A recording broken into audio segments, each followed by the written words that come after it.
What if I told you there was a mysterious disease out there that drains your life energy, deforms your spine, and dangerously constricts your lungs? That it begins with a dry and inflamed sore throat and develops into a pounding headache, only to then leave your penis numb while causing excruciating pain to the testicles. And that the only way to diagnose the condition is to look at the victim's face and recognize the telltale signs of impending disease. The pale but occasionally splotchy flushed cheeks, the lightly puckered lips, a forehead wrinkled in stern concentration, but beaded with hot sweat and grim dark shadows appearing right under the victim's eyes. Without proper treatment, this disease could continue to progress until the face and body was permanently frozen in a new gruesome deformed state, ugly, hunchbacked, weak, and infertile. But alas, this mysterious ailment was taking the country by storm at the end of the 19th century, a public health crisis rising to almost epidemic proportions. Many doctors at the time began to sound the alarm bells. At their direction,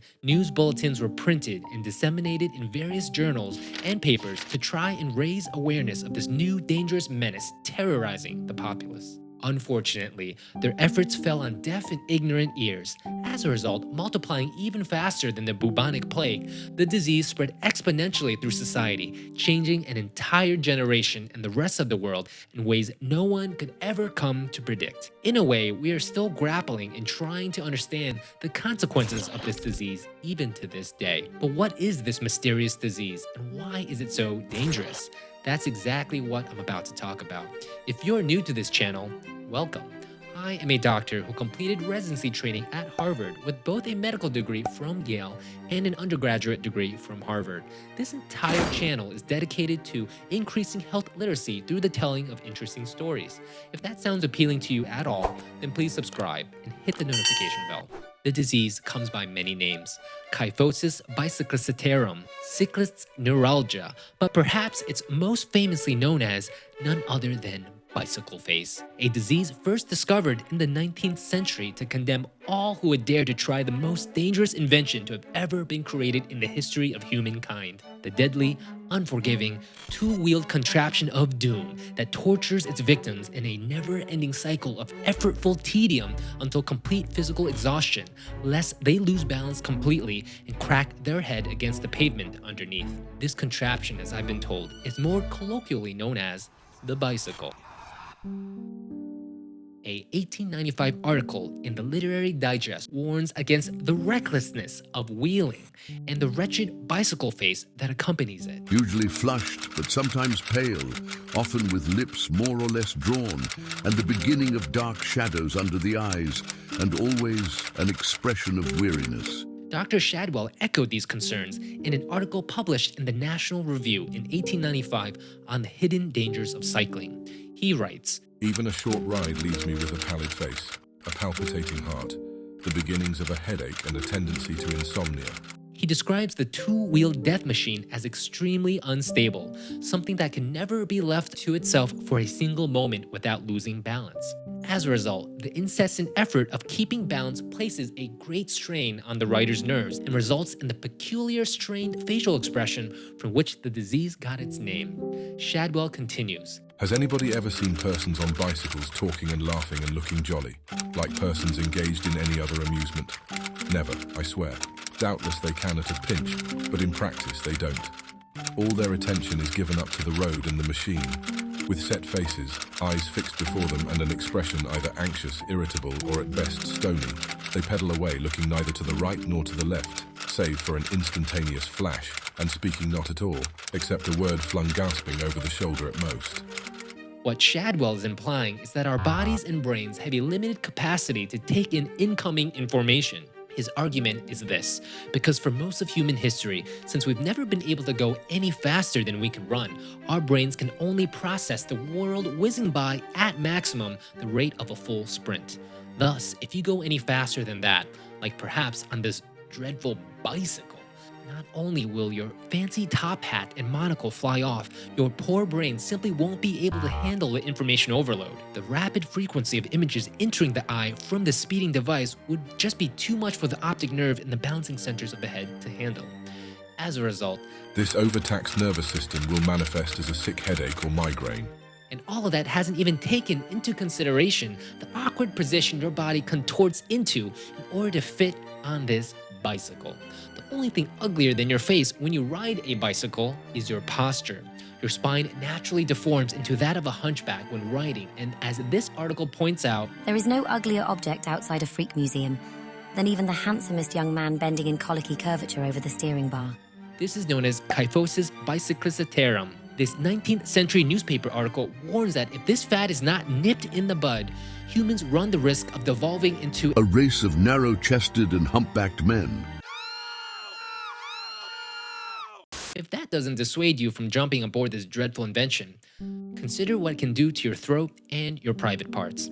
Because anytime you jump on this death machine, you run the risk of breathing in microbes of pus, malignant edema, tetanus, tubercle, and septicemia kicked up into the air via road dust. Luckily, there is a way to prevent this, as our lovely 19th century doctors know. To prevent tetanus and malignant edema, whatever that is, just breathe the air through your nostrils and keep your mouth shut. Or better yet, when you do get home, douche your nasal cavity after a dusty run or walk with a weak and slightly warm solution of some harmless antiseptic. This is why I love 19th century medicine, the straight-faced way in which doctors, on one hand, talk about the dangers of everyday ordinary dust being the receptacles of life-ending tuberculosis and tetanus, and then on the other hand, happily note the way to prevent death every time you walk outside is simply to never open your mouth.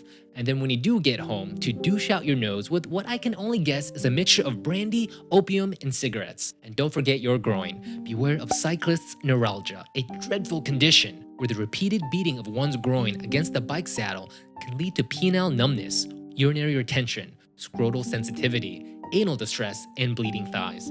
All nicely documented again in this article printed in 1898. Oh, but if you're a woman, it's even worse. God forbid you are a woman on a bicycle. Because if a man of renown ever spies a pallid, somewhat emaciated girl of 15 riding joyfully on a bicycle, as was the case for Dr. Vance, the most likely explanation isn't that an innocent little girl is simply enjoying herself on a bicycle. It is that she's actually enjoying herself.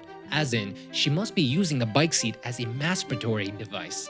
I'm not sure why Dr. Vance was so keen on staring at a 15-year-old girl riding her bike when he, and I quote, had good opportunity to observe her. And after this period of quietly staring at a 15-year-old girl, decided that of all the possibilities of why she could be having fun, masturbation was likely the only reasonable explanation.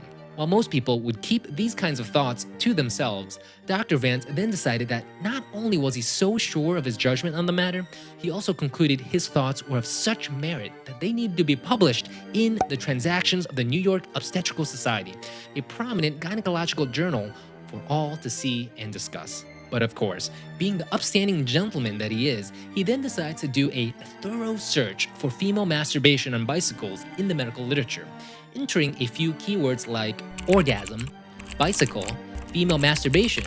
But surprise, surprise, he doesn't find any published articles. Undeterred, he decides to add his own theory to the medical literature. It is perfectly conceivable that under certain conditions the bicycle saddle could both engender and propagate this horrible habit. The saddle can be tilted in every bicycle as desired, and the springs of the saddle can be so adjusted as to stiffen or relax the leather triangle. In this way, a girl such as the one mentioned could, by carrying the front peak or pommel high, or by relaxing the stretched leather in order to let it form a deep, hammock-like concavity, which would fit itself snugly over the entire vulva and reach up in front, bring about constant friction over the clitoris and labia. This pressure would be much increased by stooping forward, and the warmth generated from vigorous exercise might further increase the feeling. Yeah, I'm not sure anyone is doing that on a bike out in public. Especially not while you creepily watch and stare. But if that's what sick perverts like him immediately think about when they see little girls riding on bikes, it just goes to show you how preoccupied 19th century men were with exerting control over the female body. 96% of Republicans in the House said, no, you shouldn't have access to it. Abortion is no longer the law of the land.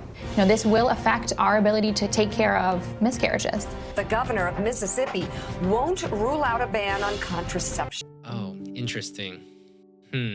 Doesn't seem like much has changed, I guess. In the end, bicycle face is nothing but an invented 19th century disease disguised to scare women away from biking, as it was seen as an instrument of feminism, something that gave women a literal and figurative new path towards increased mobility and freedom, away from traditional Victorian values centered squarely on serving the man. And for whatever reason, if the scare tactics didn't work, someone then made a list of 41 rules that all good 19th century women should abide by when biking. Here are some of my favorites. Don't use bicycle slang. Leave that to the boys. Don't try to ride in your brother's clothes to see how it feels. Don't go out after dark without a male escort. Don't let your golden hair be hanging down your back. Don't ask, what do you think of my bloomers? Don't discuss bloomers with every man you know. And also, make sure you never ride on Sundays. That's God's day, and it's not good to bike on Sunday. And there you have it, folks. 19th century medicine at its finest. Think about that next time you jump onto your pedal-powered crotch rocket vibrating stimulator and realize it's not the O face you need to worry about, it's bicycle face. And if you enjoy hearing about the oddities of 19th century medicine, then check out this video next on the cause of depression. We touch briefly on the history of psychiatry and how not wanting to be a slave was once considered a mental illness, but only for Black people. As always, please like, share, and subscribe to Spoon-Fed Med. Studies show that hitting the subscribe button makes you 2 times less likely to suffer from man-made diseases. Until next time, my friends, stay humble, stay healthy, stay fresh. Peace.